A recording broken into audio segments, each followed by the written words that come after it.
হবিগঞ্জে শিবির কর্মী মহিবুর চৌধুরী হত্যা মামলায় ১৫ জনকে যাবজ্জীবন কারাদণ্ড দিয়েছে আদালত। দুপুরে জেলা ও দায়রা জজ আদালতের বিচারক সৈয়দ কায়সার মোশাররফ ইউসুফ এই রায় ঘোষণা করেন।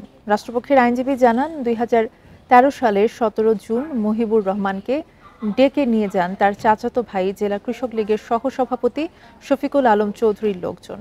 পরে ধারালো অস্ত্র দিয়ে কুপিয়ে জখম করা হয়।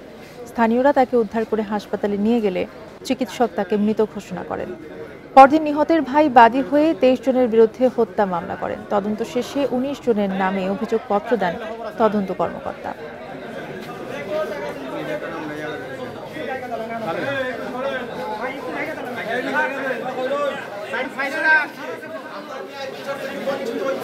আমরা